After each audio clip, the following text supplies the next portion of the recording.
또 그 사이에 2월 18일이 제2의 수요일, 그러니까 사순절이 시작되는 시간입니다. 그러면서 좀 여러모로 오늘이 좀 의미가 있는 시간인 것 같습니다.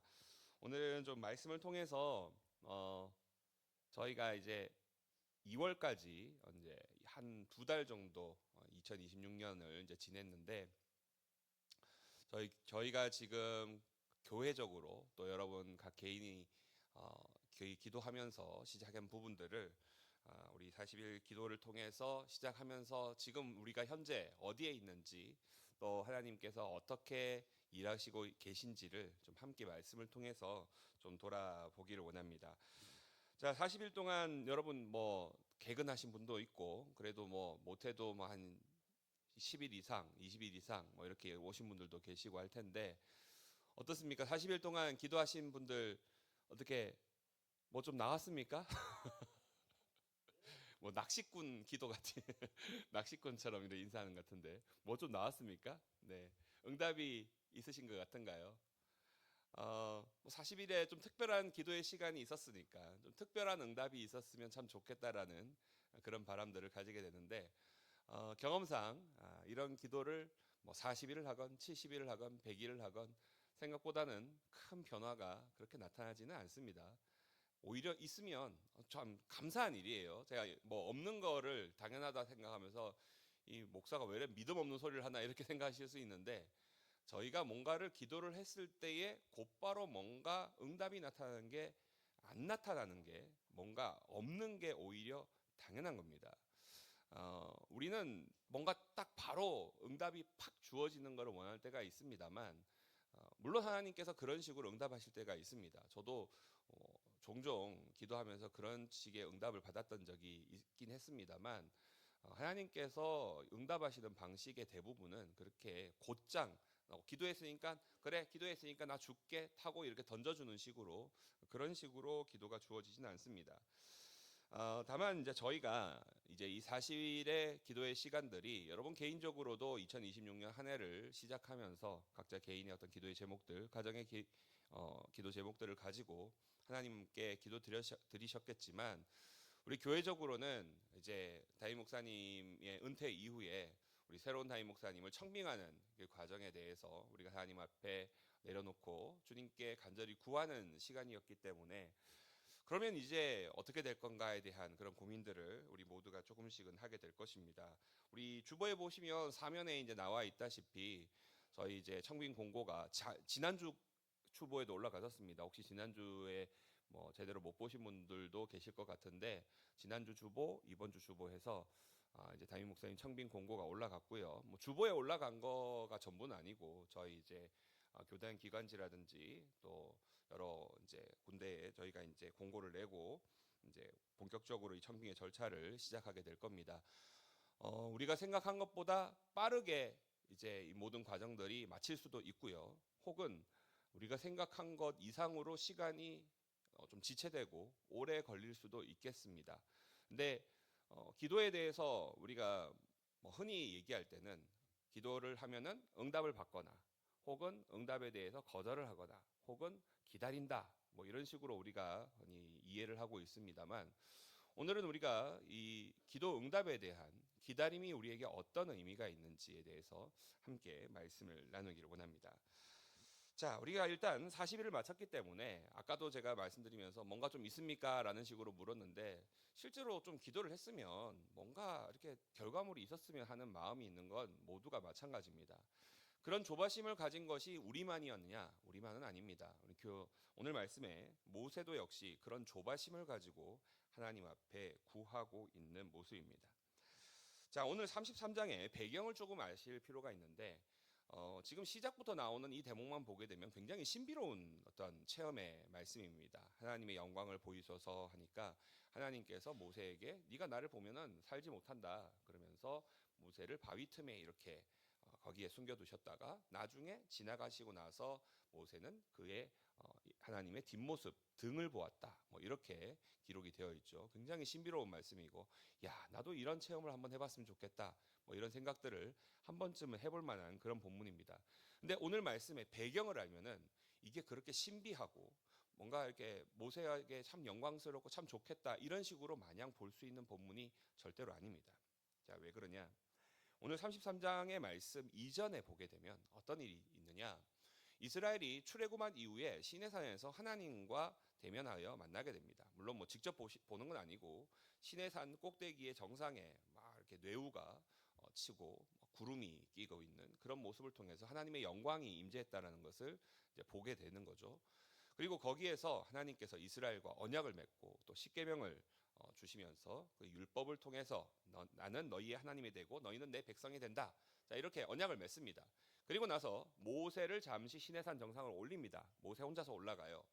모세가 올라가고 나서 백성들이 그 밑에서 조용히 잘 있었으면 되는데 조용히 잘 있지 못했죠. 그리고 그 위에 올라갔던 모세는 하나님과 앞으로의 어떤 계획들에 대해서 논의를 하면서 중요한 논의를 하게 되는데 그게 무엇이었냐면 하나님이 앞으로 하나님의 집 성막을 만들어서 하나님의 설계도대로 성막을 만들으라고 명령을 내리시고 이제 내가 앞으로 거기에 있겠다. 그러니까 성막이 하나님의 백성들 가운데 있기 때문에 하나님이 지금 백성들과 같이 있겠다라고 선언하신 거예요. 여기에 그대로 있을 것도 아니고 시내산에서 앞으로 이제 가나안으로 가게 되는데 하나님이 이때부터 이스라엘과 성막에 있으면서 쭉 같이 있겠다라고 선언을 하시는 겁니다. 난 너희와 함께 있을 거다. 난 너희랑 같이 갈 거야. 이렇게 이제 약속을 하신 거예요. 근데 백성들이 가만히 있지를 못하고 밑에서 뭘 하느냐? 금송아지를 만들어 버립니다. 금송아지를 만들고 하나님을 반역을 하는 우상을 숭배하는 그런 좀 어마어마한 범죄를 저지르게 되죠. 우상에 대해서 우리가 생각을 하게 될 때에 이런 식의 어떤 신상을 만드는 것, 동물의 모양이 됐건 무슨 모양이 됐건 이런 식의 어떤 모양을 만드는 것들만 우상이 아니라 사실은 하나님을 우리가 마음대로 하나님의 형상, 하나님 이런 분이야. 하나님은 이런 분이 되어야 합니다. 라는 식으로 하면은 그게 전부 다 우상이 됩니다. 꼭 이런 식의 금송아지를 안 만들더라도 우리 각자 개인이 우상 숭배를 할 수가 있어요. 다른 신을 섬기는 수준까지는 아니라고 생각할 수 있는데 하나님은 이런 분이어야만 합니다 하면서 우리가 그렇게 정해놓고 하나님은 좋은 하나님이니까 우리 집안 잘 풀리게 해야 되고요. 우리 아들은 좋은 남자, 좋은 여자 만나서 시집장가 가야 되고요. 좋은 데 취직돼야 되고요. 좋은 대학 가야 되고요. 그런 식으로 하나님을 정형화를 시켜버리고 하나님 이런 분입니다라고 만들어버리는 거. 자, 이렇게 하는 게 사실은 우상을 숭배하고 우상을 만드는 겁니다. 근데 개인적으로 이런 식으로 하는 것도 사실은 범죄인데 지금 아까 나오는 식으로 백성들 전부가 함께 모여가지고 금송아지를 만들어 놓고 거기에다가 절을 하는 것은 어마어마한 범죄를 지금 저지르고 있는 것입니다. 하나님이 이것 때문에 당연히 화가 나시죠.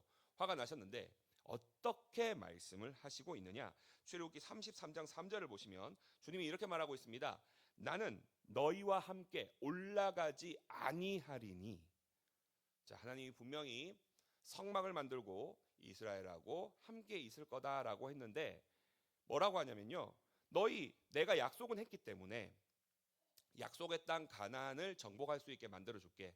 내가 천사를 보내 가지고 그 천사로 가나안에 있는 원주민들 싹 쓸어버리고 너희가 그 땅을 차지할 수 있도록 만들어 줄게. 근데 난 안 가. 하나님은 안 갈 거다. 너네만 가. 너네만 가. 난 안 갈 거야. 자, 이거 사실은 굉장한 어마어마한 청천벽력과 같은 소식입니다. 모세는 이게 얼마나 이게 심각한 일인지를 분명히 알고 있었죠.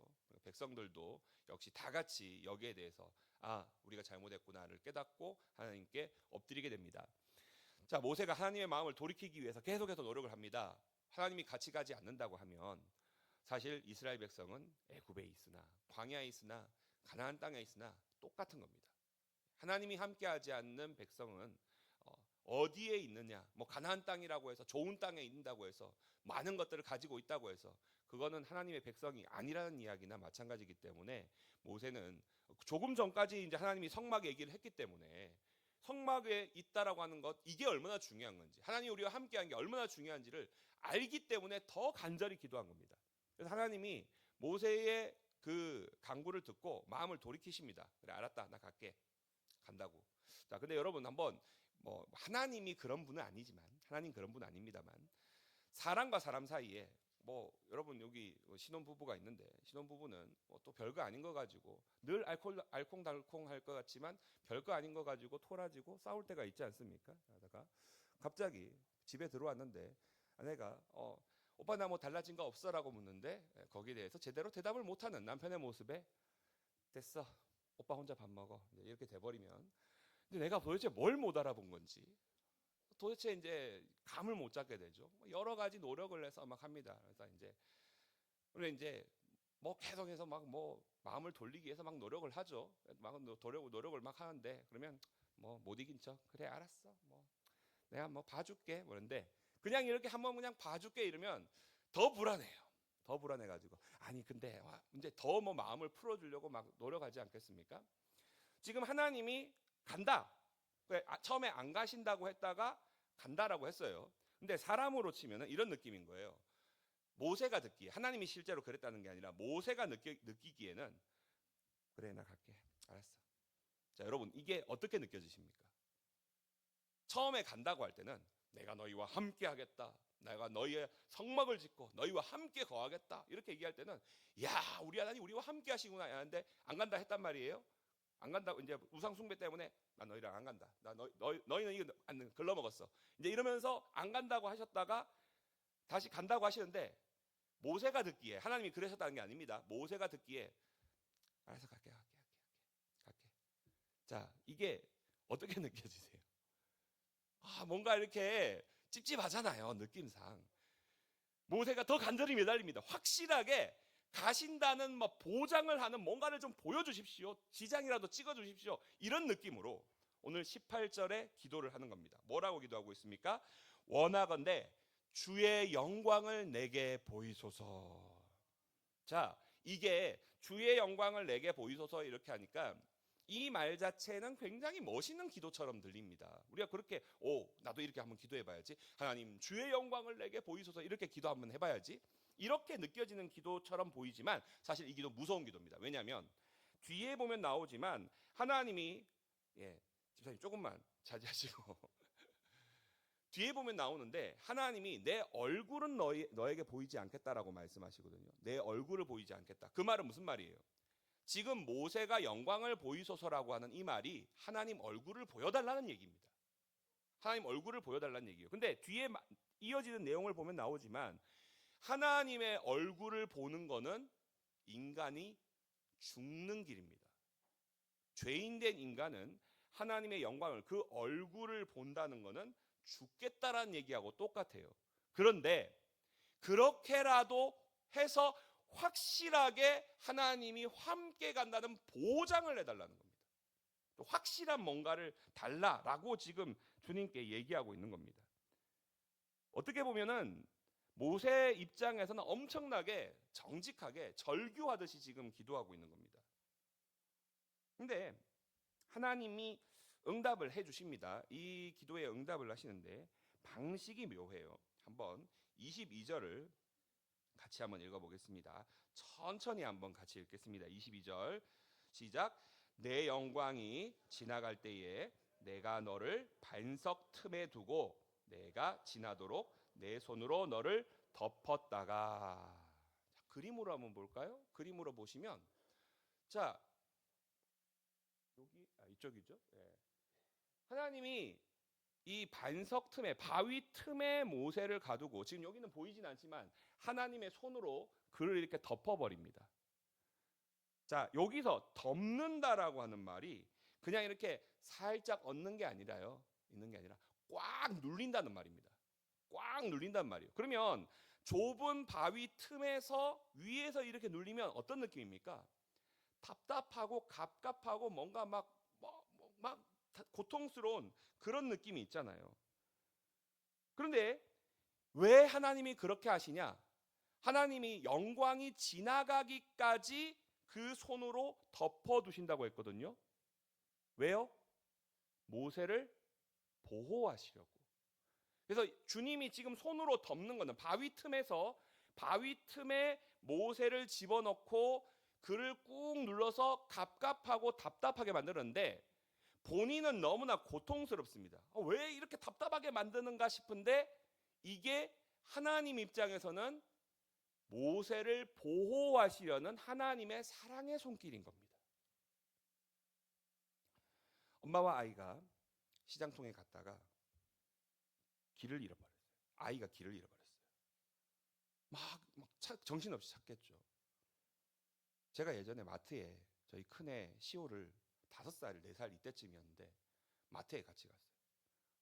엄마는 뭐 이렇게 고르고 있고 제가 애 손을 잡고 있었는데 막 이렇게 가다가 놓쳐버린 거예요.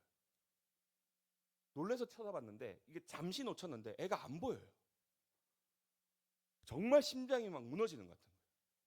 사람들이 쳐다보든지 말든지 막 시호야 라고 부르면서 그 마트에서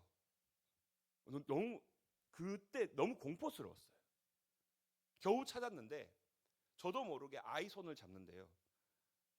5살 약하잖아요. 진짜 제가 있는 힘껏 손을 꽉 잡았어요.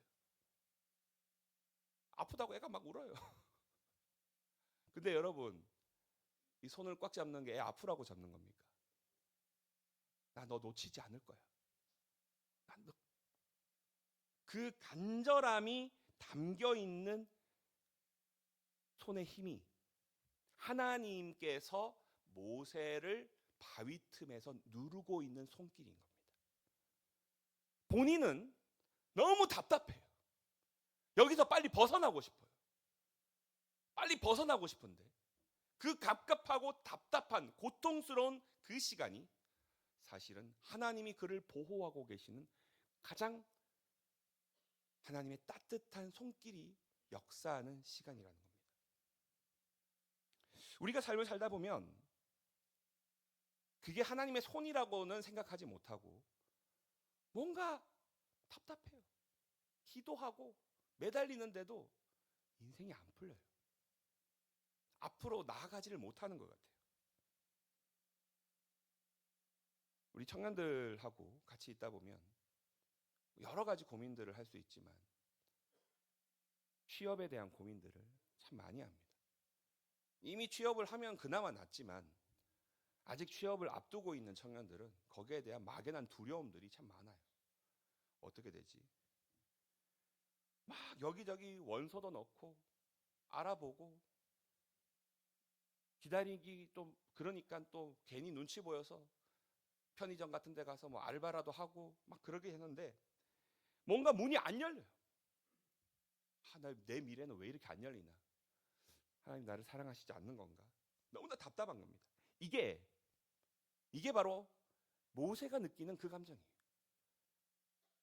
갇힌 것 같고 앞으로 나아가지 못하는 것 같은 내 인생이 왜 이렇게 힘들고 어려운가라고 느끼고 있지만 바로 그때 하나님이 가장 따뜻한 손으로 누르고 계시다라는 것을 분명히 고백할 수 있는 저와 여러분들이 될 수 있기를 원합니다. 성경은 마치 우리가 답답하게 하나님이 고통을 주는 것 같이 느껴지만 고난을 주는 것처럼 느끼지만 사실은 그것은 하나님이 우리를 보호하시는 거라고 얘기합니다. 시편 139편 5절에 주께서 나의 앞뒤를 둘러싸시고 내게 안수하셨나이다. 앞뒤로 둘러싸시고 안수하다. 안수하다는 말도 역시 똑같습니다. 꽉 누른다는 말이에요. 하나님이 모세를 너무나 아끼셔서 죄 많은 인간이 감당할 수 없는 하나님의 그 영광으로부터 모세를 지키려고 손으로 누르고 보호막으로 삼으신 것입니다. 주님의 의로운 오른손으로 우리를 붙들어 주신다는 이사야 41장 10절의 말씀이 거기에 역시 나타나고 있는 것입니다. 우리 삶의 때로 이런 무게감으로 나타나는 고통들이 사실은 하나님이 우리를 품에 안고 있는 가장 극적인 순간임을 깨닫게 되는 저와 여러분들이 될 수 있기를 원합니다. 자, 그러면 오늘 말씀에 하나님께서는 모세의 기도에 응답을 하시는데 하나님을 보여주세요. 얼굴을 보여주시지 않고 뭘 보여주십니까? 등을 보여주십니다. 등을 보여주세요. 23절을 한번 볼까요? 손을 거두리니 네가 내 등을 볼 것이요 얼굴은 보지 못하리라. 자, 이 얼굴과 등을 뭐라고 표현할 수 있을까? 얼굴은 확실하게 보는 거잖아요. 우리가 누군가를 본다면, 사람을 만난다고 하면 다른 그 사람의 등을 보고 그 사람을 만났다고 얘기하지 않습니다. 누군가를 만났다고 하면 당연히 얼굴을 봤을 때 확실히 만났다라고 얘기를 하잖아요. 얼굴은 확실한 거예요. 등은 지나가고 나서 있었네 라고 하는 거죠. 다른 말로 하면은 저는 이것을 정답과 흔적이라고 말씀을 드리고 싶습니다. 얼굴은 미래에 대한 모든 정답이나 완벽한 결과를 뜻하는 것입니다. 우리가 사실은 그래요. 하나님께 기도하면 그 완벽한 결과를 주기를 원합니다. 제가 전도사로 있을 때 어떤 집사님이 연세가 좀 계신 분이었어요. 저희 아버지 뻘 되시는 그런 집사님이셨는데 저보고 기도원에 같이 가자 하시는 거예요. 기도원에 왜요? 그러니까 서울에서 목사님이 오셨는데 그 목사님이 그렇게 용합니다. 제가 잘못 들은 줄 알았어요. 목사님이 오셨는데 그렇게 용하다는 거예요. 뭐 의미는 알겠어요. 그분이 뭔가 이렇게 예언 기도 뭐 이런 걸 해주시는 분이라는 거예요. 그런 분을 찾아가는 거나 뭐 점쟁이를 찾아가는 거. 여러분 사실은 이런 마음은 불신자들이 더 많이 가지고 있죠. 점집 가고 뭐 사주 보고 타로점 뭐 온만 걸 다 봅니다. 남이 불러주는 내 미래를 듣고 그 미래가 나 이번에 올 한 해 뭐 역마살이 끼어 있단다. 삼재란다. 제가 TV를 보다가 누구라고 말씀은 안 드릴게요. 모 연예인인데 목사님 아들이에요. 목사님 아들인데 뭐 얘기하다가 제가 사주를 보니까 올해 제가 삼재가 있다더라고요. 목사님 아들이에요. 어이가 없어가지고 제가 누구라고 말씀은 안 드리겠습니다. 뭐 검색해 보시면 다 나와요. 이렇게 사람들이 그런 거를 자꾸 믿어요. 네, 뭔가 이렇게 확실하게 뭐 잘 된다, 못 된다, 뭐 물을 피해야 된다, 뭐 동쪽은 피해 가라, 뭐 서쪽으로 가라, 그런 거 들으면 또 그거에 맞춰 내가 또 안 되면 동쪽에 가지 말라고 했는데 내가 동쪽으로 가서 이상하게 된 건가? 난 부산으로 가면 안 되겠다. 창원으로 가야겠네. 이러면서 말도 안 되는 뭐 끼어 맞추기를 막 시전을 합니다. 그러나 우리의 신앙은 그런 식으로 정해진 정답을 딱 보고 그거를 하나님 그 정답을 주세요 이런 기도가 아닙니다. 그게 아니에요. 하나님 그런 식으로 주시지 않습니다. 모세에게 안 주시잖아요. 뭘 보여줍니까? 얼굴을 보여주셨나요? 등을 보여주시죠. 등은 뭡니까? 지나가서 영광이 지나가서 내 앞을 지나가시고 나서 그 다음 등을 보는 겁니다. 등은 하나님이 이미 지나가신 뒤에 남겨져 있는 은혜의 흔적입니다. 저 여러분들이 많이 경험하는 거잖아요. 아직 뭐 우리 어린 학신의 친구들은 어떨지 모르겠습니다만 이제 나이가 차고 30대고 40대고 50대고 여러분 연배쯤 되면은 좀 이렇게 돌아보면 어떻습니까? 뒤돌아보니 하나님 이렇게 일하셨네. 뒤돌아보면 그때 이제 알게 되는 거예요. 사실 그 과정을 지날 때는 몰라요. 과정을 지날 때는 힘들어요. 갑갑하고 답답하고 막 미칠 것 같아. 지나고 나서 시간이 좀 지나고 나서 사실 뭐 1년, 2년 때도 잘 몰라요. 한 10년 정도 지나고 나서 그때쯤 한번 보면은 어떻습니까? 하나님이 일하셨네. 등을 본다는 건 그런 의미입니다. 지나온 자리에 내 삶의 지나온 자리에 하나님이 이렇게 일하고 계셨구나. 박혜투 시인이 뒤돌아보니 모든 것이 은혜였다라는 그런 고백을 합니다. 가벼운 위로가 아니죠. 여러분 이런 고백을 한 창세기에 한 인물이 있습니다. 창세기 28장에 나오는 인물인데 바로 야곱입니다. 야곱이 형의 장자권을 노리죠. 형 에서의 장자권을 노리고 팥죽 한 그릇에 그것을 삽니다. 그걸로 충분하지가 않죠. 아버지가 형에게 장자에게 줄 수 있는 축복을 주려고 하니까 형으로 꾸며가지고 그 축복까지 가로챕니다. 자, 이제 야곱은 앞으로 아버지의 정식 후계자가 되어서 아버지가 엄청난 부자였잖아요. 이삭이 엄청난 부자였거든요. 아버지의 모든 재산과 그 모든 사람들까지 다 이어받아 가지고 앞으로 이 지역을 호령하는 그런 사람으로 살아갈 그런 꿈들을 가졌을지도 모르겠습니다. 그런데 형이 길길이 날뛰면서 야곱을 죽이겠다 그러죠. 그것 때문에 어떻습니까? 야곱은 도망가야 했습니다.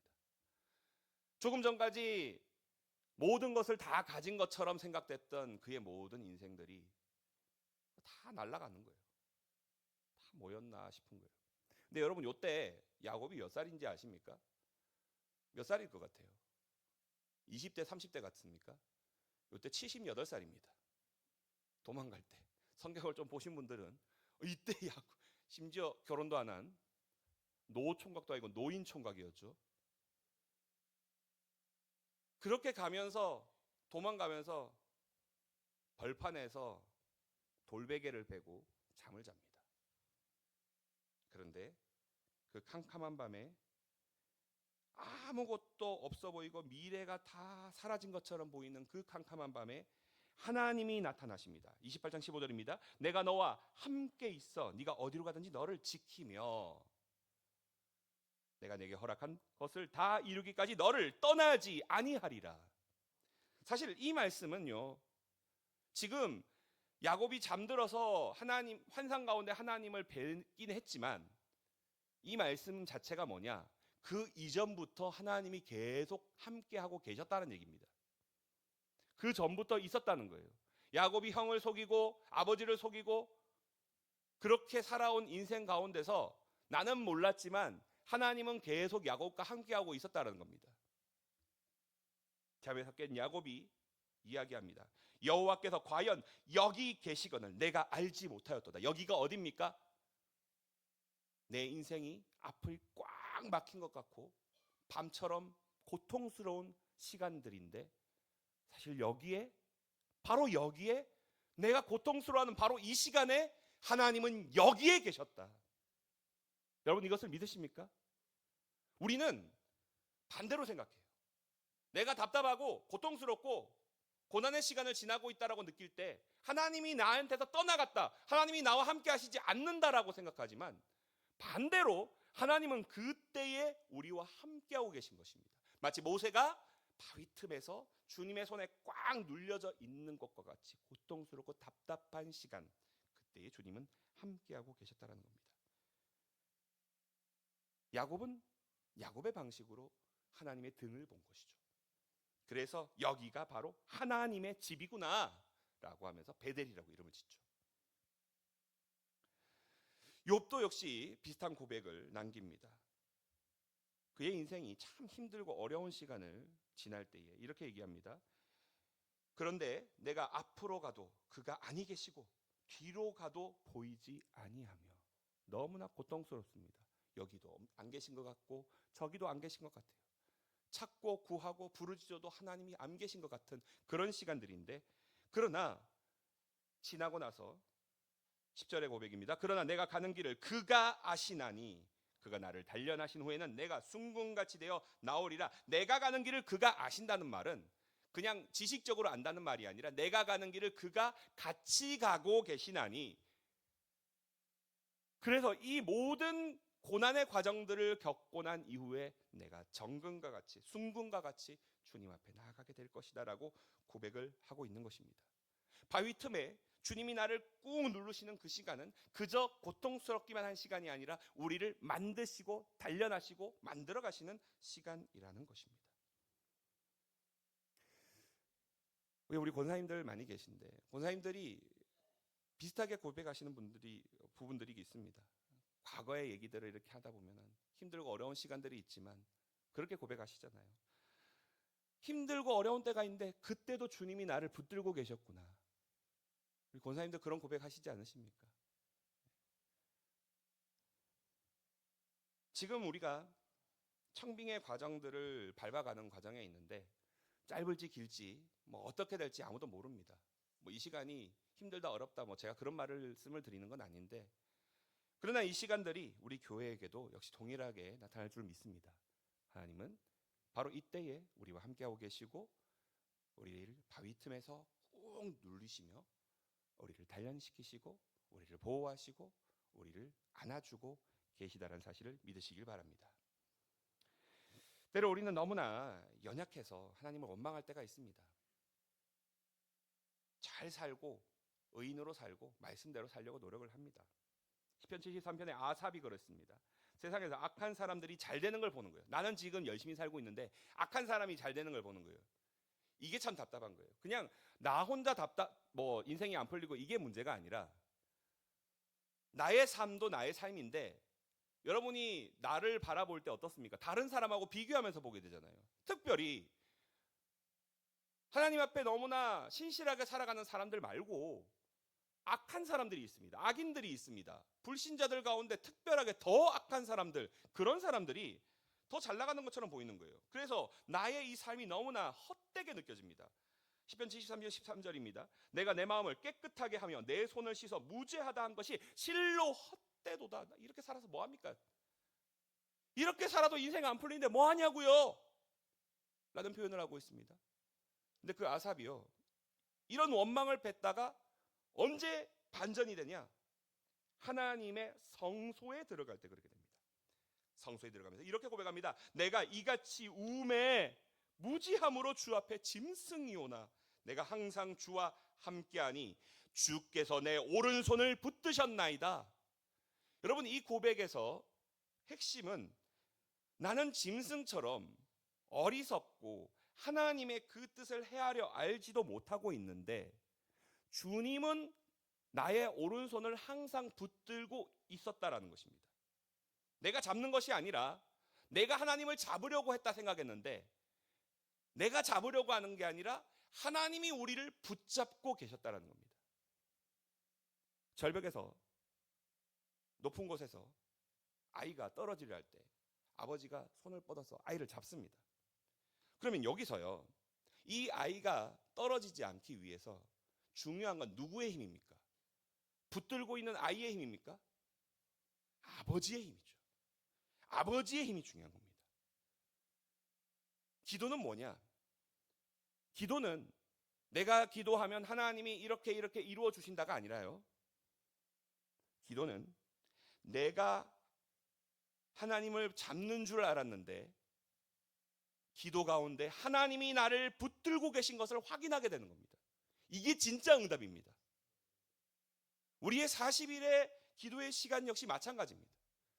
이거 해가지고 청빙이 끝나고 좋은 분이 떡하니 나타나는 게 아니라 지금 이 시간에도 하나님은 우리와 함께 하시고 하나님은 우리를 붙들고 계신 것을 분명히 보게 되는 것입니다.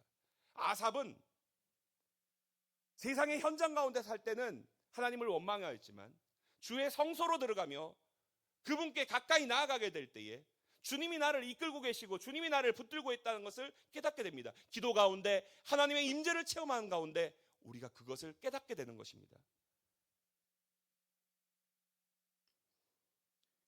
여러분, 사실은 우리가 그게 잘 안 되는 이유가 있어요.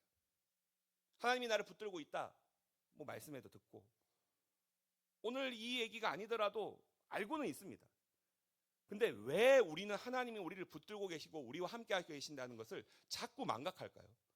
뭐 때문에? 계속해서 세상에서 뭐가 들려옵니까? 노이즈가 와요. 잡소리가 들려요. 자, 이 잡소리들에서 벗어날 수 있어야 됩니다. 뭘로 벗어날까요? 그럼 기도가 바로 그 역할을 하게 되는데, 자, 기도는 뭐냐면요, 여러분, 요즘에는 라디오를 잘 안 들어서 라디오를 잘 모르죠. 우리 학신 애들은 라디오 듣니? 주파수 맞춰봤어? 네, 이런 거 잘 모르죠. 네. 미안해, 너희를 무시해서 그런 게 아니에요. 아시잖아요, 이거 주파수 맞추는 거. 예를 들어서 극동방송이다. 98.1 딱 맞추면 딱 정확하게 깨끗하게 소리가 들리는데 98.2 어떻습니까? 거기서부터 잡소리가, 노이즈가 나기 시작해요. 98.3 노이즈가 더 커지죠. 많아도 노이즈가 나고 그 원래 주파수보다 작아도 노이즈가 나요. 딱 맞는 주파수가 있습니다. 기도가 그거예요. 기도는 세상의 노이즈, 세상의 잡소리로부터 주파수를 정확하게 하나님께로 맞춰서 주님의 그 역사와 은혜와 목소리에 집중하는 겁니다. 우리는 기도하지 않고도 나 알고 있는데 뭐라고 생각하는데요, 계속해서 노이즈가 들리는 거예요. 기도를 통해서 이 노이즈로부터 벗어나야 됩니다. 그러면 거기서 하나님의 선하신 것만 발견하게 됩니다.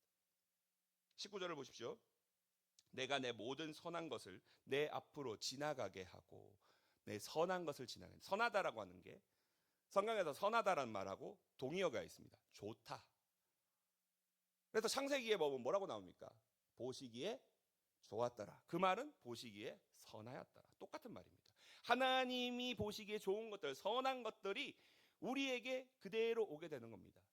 근데 주님께 주파수를 맞추지 못하고 집중하지 못하면 그 선한 것들이 아닌 다른 것들이 자꾸 나를 지나가고 건드리고 찌르고 거기에서 매몰되고 흔들리고 내가 알고 있는 신앙으로부터 벗어나게 되는 겁니다.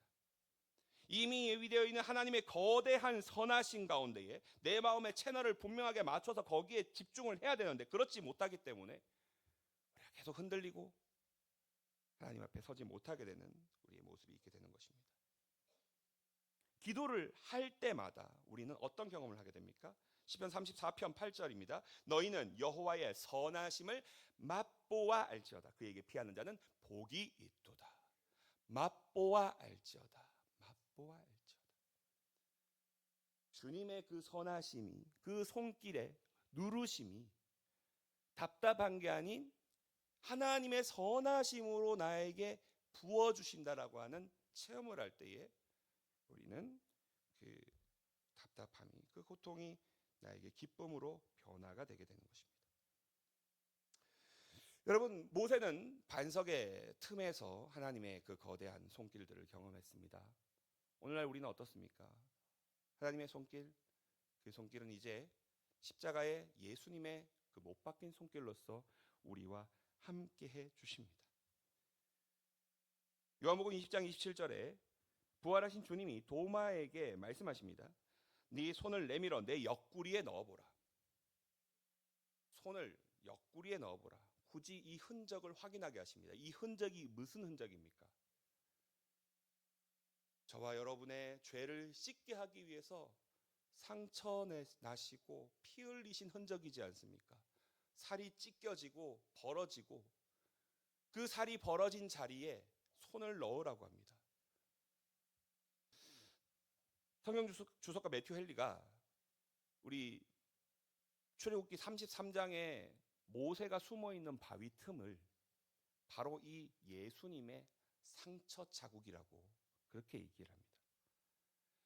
모세가 바위 틈에 있음으로써 하나님의 보호하심을 경험하고 안전할 수 있었던 것처럼 저와 여러분이 예수님의 그 십자가로 인한 상처, 주님의 그 못자국, 그 옆구리의 상처에 벌어진 살 사이에서 우리는 평안과 안식을 얻을 수 있게 되는 것입니다. 가장 안전한 바위 틈과 같은 곳이 그곳입니다. 우리 사순절이 이제 시작이 되었는데 십자가를 묵상하는 가운데 우리 주님의 그 십자가의 상처에 들어가서 가장 안전하고 가장 평안한 그 시간이 그곳에 있음을 고백할 수 있는 저와 여러분들이 되기를 원합니다. 주님은 주님의 일을 계속해서 이루어 나가십니다. 빌립보서 1장 6절의 말씀처럼 너희 안에서 착한 일을 시작하신 이가 그리스도 예수의 날까지 이루실 줄을 우리는 확신하노라.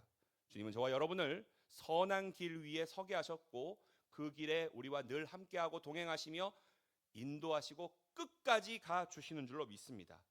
반드시 이루실 것입니다. 지금 당장은 다 모릅니다. 우리가 어떻게 다 알겠습니까? 하지만 시간이 지난 후에 우린 분명히 이렇게 고백할 겁니다. 주님이 한순간도 나를, 우리 가정을, 우리 활천제일교회를 놓지 않으시고 끝까지 붙들고 계신 선하신 분이십니다. 주님은 한시도 우리를 놓은 적이 없으십니다.